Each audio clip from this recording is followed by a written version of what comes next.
안녕하세요. 보험의 알짜 정보 쿨팁입니다. 오늘은 일상생활 배상책임보험 시리즈 마지막 3편 일상생활 배상책임보험 이렇게 가입하세요를 소개하도록 하겠습니다. 오늘의 순서는 기존 보험의 일배책 특약 추가하기, 신규로 일배책 가입하기, 일배책 중복 가입 시 보상 사례 살펴보기, 보험 가입 후 주의사항입니다. 먼저 기존 보험의 일배책 특약 추가하기입니다. 말 그대로 기존에 가입되어 있는 운전자보험, 화재보험, 실비보험에 일배책 특약을 추가하는 것입니다.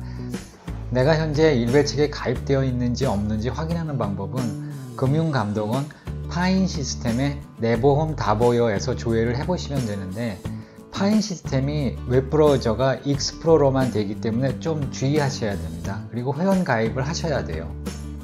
대략 일배책 보험료는 보험기관이나 보험회사별로 다른데, 제가 3군데 정도 확인을 해보니까 매월 보험료가 600원에서 1,500원 정도 수준입니다. 그런데 이때 주의하실 사항은 보험사별로 일배책 특약 추가를 안 받아주는 경우가 많아서 실제 가입은 어렵다는 것입니다.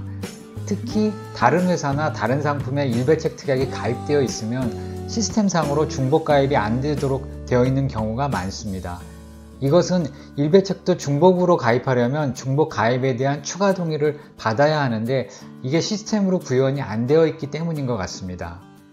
결론적으로 가장 좋은 방법은 현재 가입된 기존 보험에 특약을 추가하는 경우이고, 가장 낮은 보험료로 가입할 수 있기는 하지만 여러가지 이유로 추가가 어렵습니다.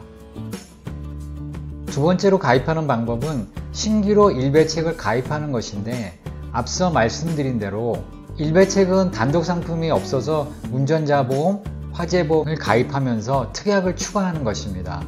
그런데 이것은 일배책 가입을 위해서 운전자보험이나 화재보험 등을 하나 더 가입해야 하는 문제가 있어서 보험료 부담과 중복 보험의 문제가 생기는데요. 그래서 한 가지 현실적인 가입 방법은 상대적으로 보험료가 저렴한 화재보험에 일배책 특약을 포함하여 가입하면서 화재보험 보상 가입 금액은 최소 금액으로 가입하는 것입니다. 제가 A보험사 상품으로 화재보험으로 가입해보니 아주 저렴하지는 않지만 월 3,000원 수준으로 일배책 1억 보상이 가능합니다. 그리고 여기서 신규로 일배책을 가입하면서 부부 중에 어느 한쪽이 이미 가입되어 있다면 다른 배우자가 신규로 일배책을 추가 가입하여 가구당 2개 이상 가입하는 것을 추천드립니다. 세 번째로 일배책을 중복 가입하였을 때 보상 사례를 살펴보겠습니다. 우선 결론을 먼저 말씀드리면, 일배책을 중복으로 가입하면 작은 사고가 발생하면 자기부담금, 통상 20에서 50만원 정도 되죠. 그 자기부담금만큼의 보상금액이 증가하게 됩니다. 또는 큰 사고가 발생하면 보상한도, 한 통상 1억을 드니까 2개를 들었다 그러면 1억에서 2억으로 증가하게 되죠. 그 정도의 보상금액이 증가하게 됩니다. 예를 들어서 자세히 설명해 보겠습니다. 한 가구에 보험을 남편, 아내 이렇게 2개 들은 경우가 있고요. 또 남편만 가입을 해서 가구당 보험이 1개인 경우가 있습니다.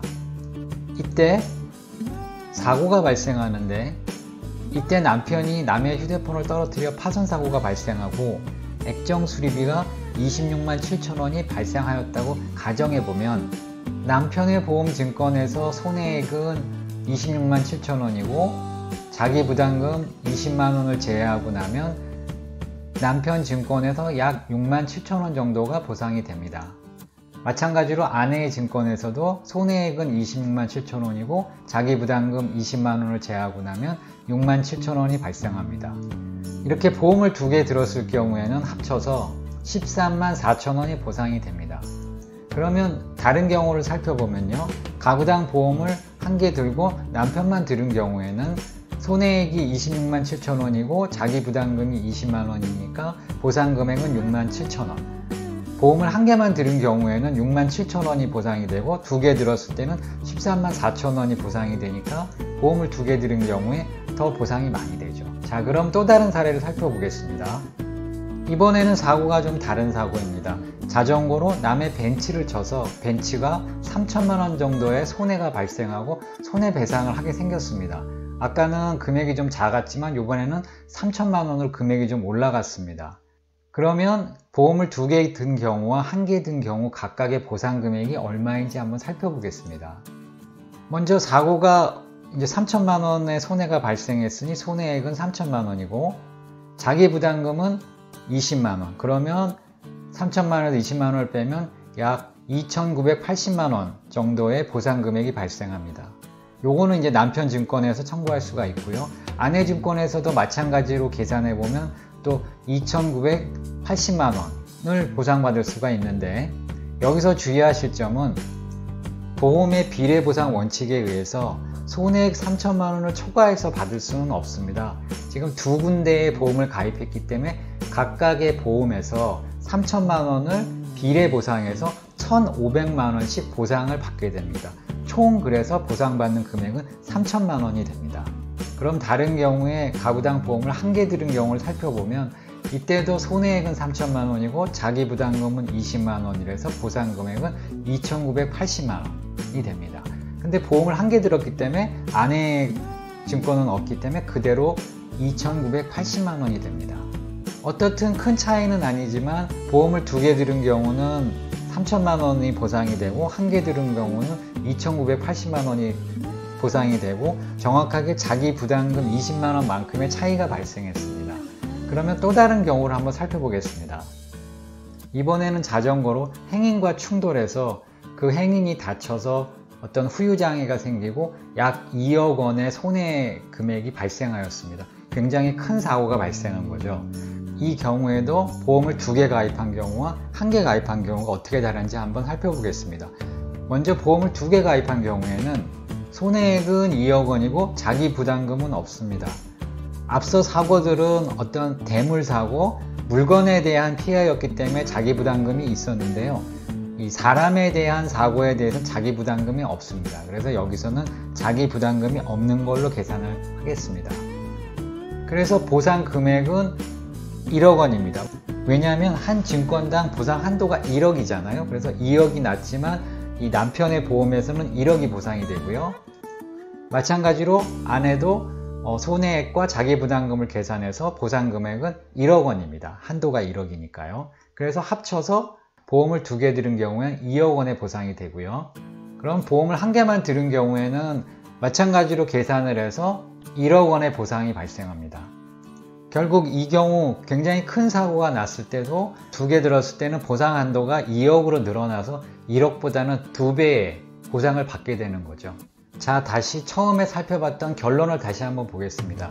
처음에 말씀드린 결론이 작은 사고가 발생하면 자기 부담금 20에서 50만 원만큼의 보상 금액이 증가하고 큰 사고가 발생하면 보상 한도만큼 증가가 된다는 거였는데, 앞서 사례를 보면서 좀 이해가 되시는지 모르겠네요.